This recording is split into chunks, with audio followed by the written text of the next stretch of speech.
সারা দিন কাজ কাম করে তারপর দিন শেষে অনেক মজা করে তার নিঃশ্বাস খেলাম। হ্যালো ফ্রেন্ডস, নমস্কার, গুড মর্নিং সবাইকে। ইলার ব্লগে স্বাগতম। কেমন আছেন সবাই? আশা করি ভগবানের কৃপায় ভালোই আছেন। আমিও তো অনেক ভালো আছি। ইলার ব্লগে আর একটি নতুন ব্লগ ভিডিও নিয়ে চলে আসলাম আপনাদের জন্য। এই তো আমি কিন্তু সকালবেলায় ছাদে চলে আসছি। এই তো একটা কাঁথা ধুয়ে দিলাম, তারপরে বেডশিট এগুলো কিন্তু ধুয়ে দিলাম। আর এতটাই গরম, রোদ উঠেছে কিন্তু প্রচুর, সকালবেলায় প্রচুর গরম, একদমই গরম। এই ভিডিওটা আমার 7-8 দিন আগের ভিডিও। আর মাঝে মধ্যে কিন্তু আমার শাড়ি পরতে অনেক ভালোই লাগে, কিন্তু এখন সময়ের অভাবে আমি শাড়িটা পরি না। এই ইউটিউব জগতে আসার পর থেকে কিন্তু শাড়ি পরা একদম বাদ হয়ে গিয়েছে। তার আগে কিন্তু আমি প্রায় দিনই শাড়ি পরতাম। শাড়ি পরতে কিন্তু আমার খুবই ভালো লাগে। আর এত গরমও শাড়ি পরতে এখন কিন্তু বেশি ভালো লাগে না, কিন্তু মাঝে মধ্যে পরি। যেমন লক্ষ্মী পুজো টুজো দেওয়া থাকলে পরে না আমি শাড়ি পরি। এই তো তারপরে যে জিরে, কালো জিরে এগুলো কিন্তু ধুয়ে দিয়েছিলাম, ভালো করে শুকায় নাই বৃষ্টির কারণে। আজকে আবার এই গামলা ধরেই কিন্তু দিয়ে দিলাম। এই তো এখন কিন্তু সকালবেলায় যে আমার হাজব্যান্ড শাক নিয়ে আসছে, হলো পাট শাক আর হলো লাল শাক, এগুলো নিয়ে আসছে। তারপরে কুমড়ো, মিষ্টি কুমড়ো এগুলো কিন্তু নিয়ে আসছে। এই শাকগুলো আমি এখন কিন্তু বেছেও নিব। তারপরে ব্রেকফাস্টও কিন্তু করিনি এখনও, তারপর ব্রেকফাস্টও করে নিব। ব্রেকফাস্ট করে তারপরে শাকগুলো আমি বেছে নিয়েছি। সব শাকগুলো কিন্তু বাছা হয়নি, শুধু পাট শাকগুলোই বেছে নিয়েছি। আর দেখলেন তো কতগুলা শাক এনেছি, এগুলো কিন্তু আমাদের দুজনের খেতে অনেকটাই সময় লাগবে। ভাবছি যে আজকে আমি পাট শাকগুলো ভাজি করব। আর পাট শাক ভাজি খেতে কিন্তু খুবই মজা লাগে, আর পেঁয়াজ রসুন দিয়ে খেতে খুবই ভালো লাগে। এই তো তারপরে এগুলো বেছে তারপরে কিন্তু এখন আমি চা খাবো। তাই এই যে বিস্কুটের প্যাকেটটা খোলাই হয়নি, এখন ভাবলাম যে বিস্কুট দিয়ে চা খাই। আর আমি কিন্তু চা খাই না তেমন, আমার চা খাওয়ার কিন্তু তেমন বেশি নেশা নেই। এখন আমার প্রচুর ঘুম পাচ্ছে, একদমই আলসে লাগতেছে, তাই ভাবলাম যে একটু চা বিস্কুট দিয়ে চা খেয়ে নিই, তাতে যদি একটু ভালো লাগে তাহলে ভালোই হবে। আর সারাদিনে তো প্রচুর কাম থাকে, এখন যদি আমি ঘুমাই তাহলে কিন্তু অনেক কাজেই আমি পিছিয়ে পড়ে যাব। সেই জন্য ভাবছি এখন আর আমি ঘুমাবো না, এখন এই যে চা খেয়ে দেখি যে কতটা বসে কাজ করা যায়। আর আমি কিন্তু রং চাই খাই, আমি কিন্তু বন্ধুদেরও বলি যে আমি রং চাই খাই।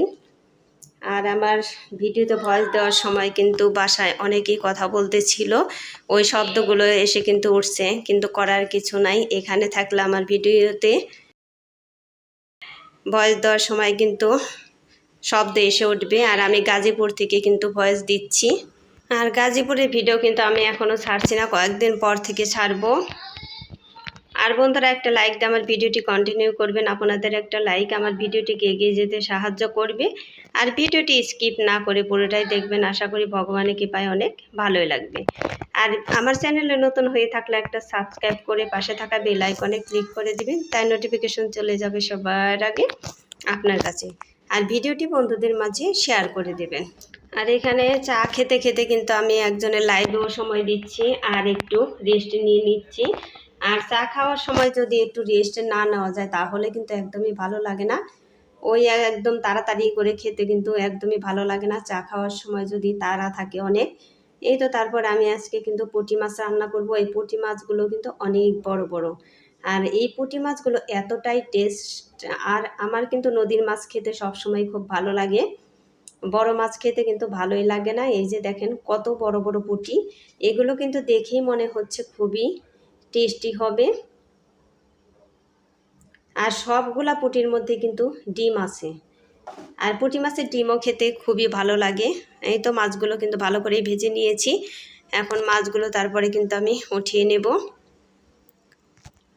আর এই লোহার কড়াইতে মাছ ভাজতে এতটাই আরাম, তার বলার কিছু নেই। মাছ না শুধু সব কিছু ভাজি করতেই কিন্তু দারুণ আরাম। আর আমি যখন ভয়েসটা দিচ্ছি আজকে হচ্ছে মঙ্গলবারে এই ভয়েসটা দিচ্ছি, এতটাই গরম। আজকে 3 দিন যাবৎ প্রচুর গরম। কালকেও কিন্তু একটু একটু বৃষ্টি হয়েছে ভাব, পরশু দিন একটু ভালোই বৃষ্টি হয়েছে, তারপরও কিন্তু গরম একদম, কারণ বাইরে একদমই বাতাস নেই। বাইরে যদি একটু বাতাস থাকতো একদমই ভালো লাগতো। আমি এখন এত কষ্ট করে এই ভয়েসটা দিচ্ছি, কারণ ফ্যানও চালানো যাচ্ছে না, ভয়েসে শব্দ এসে উঠবে, সেই জন্য কিন্তু আমি ভয়েস ফ্যান বন্ধ করেই আমাদের বন্ধুরা সবাই দেয়, শুধু আমি একা না, সবাই, সেটা তো আমি জানি ভালো করে। আর পুঁটি মাছের কিন্তু চচ্চড়ি হবে, এই চচ্চড়ি রান্না করব। আর আমাদের সারা দিনে মহিলাদের যে কত কাজ থাকে, সব কাজ কিন্তু এই ভিডিওতে তুলে ধরা যায় না, কারণ কাজে এতটাই লেট হয়ে যায় এই ভিডিও করতে করতে, তার বলার বাকি নেই কিছুই। পরে কিন্তু একদমই হয়রানি হয়ে যেতে হয় এই ভিডিও করতে করতে, কিন্তু কি আর করব, এই জগতে আসছি, এখন তো এসব কাজ করতেই হবে, যতই কষ্ট হোক একটু তো ভালোবেসে এই কাজগুলো করতেই হবে। ভিডিও করতে কিন্তু আমার তেমন বেশি খারাপ লাগে না, কিন্তু যখন কাজে লেট হয়ে যায় তখন একটু আলসি লেগে যায় একদম। এই তো আমার তরকারিটা কিন্তু হয়ে গিয়েছে, এখন ঢেলে নিচ্ছি। আর এখন আমার এতটাই গরম লাগতেছে, প্রচুর গরম। আর মাঝে মধ্যেই কিন্তু বৃষ্টি আসে এরকমই ভাব কিন্তু। এই তো তারপরে বাটা মাছের তরকারি ছিল আমার ফ্রিজে, ওখান থেকে কিন্তু 1 বাটি বার করে নিয়েছি, তাই কিন্তু জাল দিয়ে নিচ্ছি। আর হলো যে তেলাপিয়া মাছ ভাজি করব, 2 জনের জন্য 2 পিস, একটা মাছের লেজ আর একটা খণ্ড দিয়ে দিয়েছি। আর এই যে রান্নাঘরের কাজ কিন্তু হয়ে গিয়েছে। আর রান্না করার আগে আমি পাট শাক বেছে নিয়েছি, পাট শাকও কিন্তু আমি ভাজি করে নিয়েছি। তারপরে কিন্তু আমি লাল শাক বাছলাম। এখন শাকগুলো কিন্তু খুবই ভালো, এই শাকগুলো যে আমি কয়দিন পরে খাবো, তারপরে কিন্তু আবার আমার গাজীপুরও যেতে হবে।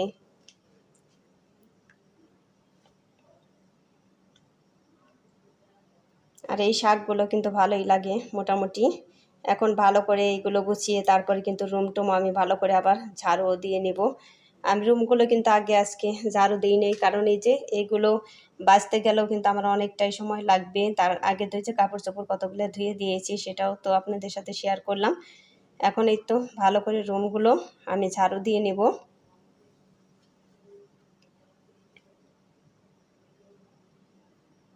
এই তো তারপর আবার কি কথা বলে জানি হাসছিল, এখানে কিন্তু একজনের লাইভ চলছে, তাই আমি আবার একটা উত্তর দিয়ে নিলাম তখন হাসতে হাসতে।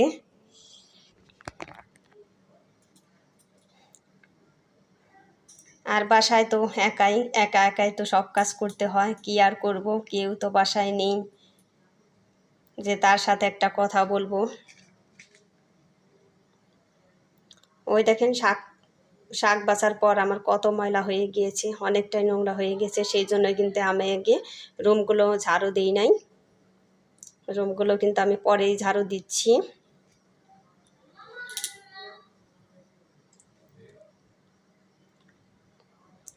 যাই হোক বন্ধুরা, আমার ভয়েসে কিন্তু অনেকটাই শব্দ এসে উঠছে, সবাই একটু ম্যানেজ করে নেবেন, কারণ সবাই কিন্তু আমার পরিবারেরই লোক ধরতে গেলে। এখন তো সবাই মোটামুটি আমার ঘনিষ্ঠ বন্ধুই হয়ে গিয়েছে। ওই শাক ভেজে নিয়েছি, তরকারি যে বাটা মাছের তরকারি, ওই দেখেন শাকটাও কিন্তু খুবই মজা হয়েছিল, তেলাপিয়া মাছের মাছ ভাজি, সব কিছু কিন্তু খুবই ভালো লেগেছিল। এই তো তারপরে দিন শেষে কাজ বাজ করে, সারাদিন কাজ বাজ করে দিন শেষে আমি কিন্তু অনেক মজার তালের শাঁসও খেয়ে নিব এখন। আর এই যে এগুলো কিন্তু আঁশগুলো কিন্তু ছাড়িয়ে নিচ্ছি, এই দিয়ে চাকু দিয়ে ছাড়িয়ে নিচ্ছি, কারণ হাত দিয়ে কিন্তু এতগুলো ছাড়াইতে খুবই কষ্ট হয়। আর এইগুলো কিন্তু আমার খুবই ভালো লাগে। আমি কিন্তু আমার হাজব্যান্ডকে বলে দিয়েছিলাম, তুমি কিন্তু বেশি শক্ত দেখে আনবা না, আর দেখে আনবা একদম যাতে নরম থাকে সেই রকম দেখেই আনবে। সেই জন্য কিন্তু আমার একদমই আস্তে আস্তে ছাড়াইতে হচ্ছে, মনে হচ্ছে যে রসটা বের হয়ে যাবে। এই তো আমি সবগুলো ছাড়িয়ে নিয়েছি, এখানে আমি 3টা খাবো, আর 2টা কিন্তু আমার হাজব্যান্ডের জন্য রেখে দেবো। আর দুপুরেও খেয়েছি, আর এখন কিন্তু আমি সন্ধ্যার পরে খেয়ে নিচ্ছি। আমার কিন্তু খুবই ভালো লাগে এগুলো। এতটাই মজা ছিল আর এতটাই মিষ্টি ছিল, খেতে দারুণ লাগছিল। আর বন্ধুরা, তালের শ্বাস কে কে খান, কার কার এত বেশি ভালো লাগে তারা একটু কমেন্ট করে জানাবেন। আর আমার ভিডিওটি যদি একটুকু ভালো লেগে থাকে তাহলে লাইক কমেন্ট শেয়ার করে দিবেন। আমার অনেক বন্ধুদের ওইখানে কিন্তু এই তালের শ্বাস পাওয়া যায় না, তারা কিন্তু এগুলো দেখে আফসোস করে। অবশ্য করবেই তো, কারণ ছোটোকাল থেকে যারা খেয়ে আসে তারা যদি বড় সময় এইগুলো না পায় তাহলে তো আফসোস করারই কথা, তাই না? যেমন আমার এখানে না থাকলে কিন্তু আমার অনেকটাই আফসোস হতো এগুলো দেখেই। যাই হোক, সবাই ভালো থাকবেন, সুস্থ থাকবেন এই কামনা করেই ভিডিওটি শেষ করছি। টাটা।